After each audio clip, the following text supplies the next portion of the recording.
Okay, something happened, the video stopped. Anyway, welcome back. I was going to make an unboxing video, but I forgot my bank card, so I couldn't get the package. So it's two packages, so I can only show you the first one for now anyway. So yeah, I have only one hand, so already open it. This is the circuit board. The one at the post office is the parts for it. So as you can see, this is a 9505D Thermax from paya.com, and it's a theremin board. So if you don't know what a theremin is, it's like you can have your hand next to an antenna and control the pitch, and you can have another hand on the other side and you control the volume. So basically your hand becomes a part of the oscillating circuit. So the way the theremin works is that you have two oscillator per antenna, and for the pitch you have or for both of them actually, you have a base frequency, so that doesn't change when you move your hand.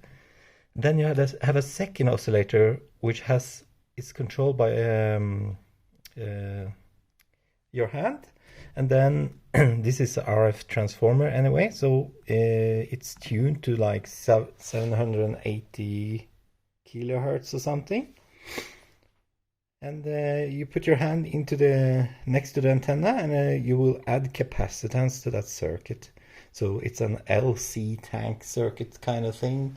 So you change the frequency. So when you're outside the range of the antenna, this will be tuned to the same frequency as the other. So how do you get audio signal then from having an oscillator running at like 790 kilohertz? Well, if you can think about it, if the frequency are the same, you will have just a standing wave if you mix those signals together. Now, if they are slightly off, they will sort of go in and out of phase, and that creates a second signal. If you mix them together, you get another sinus. So if the frequency increases, let's say this one is 790, this is 791, then the frequency is 1. So that's pretty cool. I think it's 1. Anyway, so that's how we can get audible frequencies in from oscillators that are running in like, it's like AM radio, I think. I don't think it's too far off. Oh, maybe that's not correct. Anyway, forget it. So I'm going to get a scope, and I was thinking about getting one of those Siglant scopes. Not sure if I'm going with 100 megahertz or 200 megahertz. So yeah, but it's going to be really cool. So this is a project that is coming up.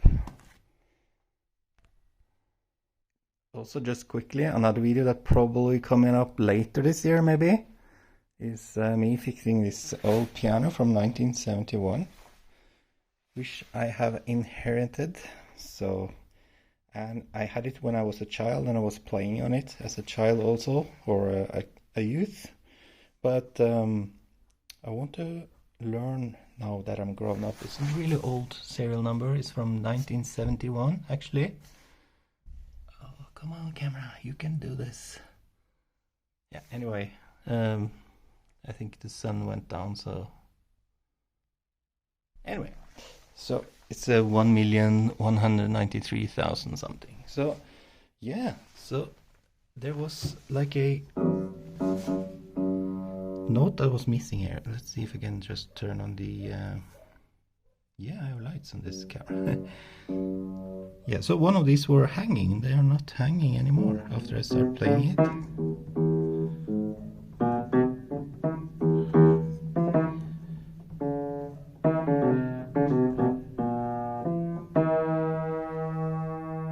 So you can see in here that when you play a note, the one hammer is striking the note, and the other one, or the string, and the other one is, you can see it further down here maybe. You can see this one down here.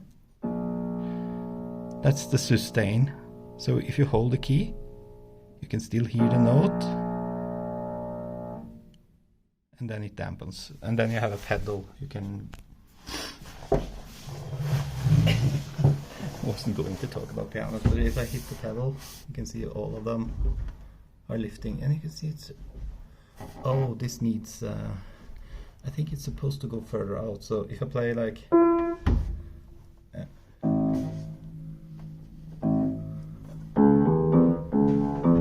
then press the pedal. The other problem I have is the middle, the middle one. This has like a fabric that goes in between, so when you play, it hits actually the fabric.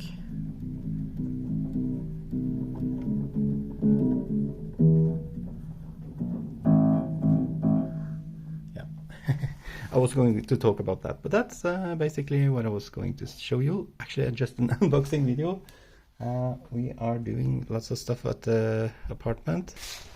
The bwack room has now turned into a storage room for now, so because I'm still renovating here. But I was going to throw this away. This is a bookshelf. It was really ugly and really old, but we just painted it white. Quite nice. So the way I think I will have this room is having a bookshelf over there, a wall-mounted shelf for oscilloscope and stuff like that, and then just have a bench over here going to the window, I think, maybe, and then over here, and then maybe a little bit out here. We'll see how that works. I don't know how much room I have. I think actually this one can go all the way over here, so anyway, so that will be really cool. Now this is a drywall. So there's also another video coming up. I have to find the studs, because if I'm going to mount anything in a wall like this, you have to find the studs, right? You can't just put the shelf on drywall, and it will just go to hell. And there's another RF project that I want to build. So just a little circuit. You can buy them actually. It's called a stud finder, so you can find the studs and everything. Oh wow, it's full of dust. So yeah, so that's it. Yeah, so this is my view. Not bad. Let me show you something. And you can actually see the cemetery from here. And yeah, so a little road going there. It's really nice at night to watch. Yeah, so all my stash is in here. I have an old record player actually, not that interesting. Maybe I should just put up the video. I'm just rambling here. So just want to say there will be a video about the theremin and the oscilloscope. There will also be a video about the what is it called again? Yeah, the Pi 1541-2, which is made by Tor Erik or Tebble on GitHub. So yeah, it's going to be really cool. See you another time. Bye bye.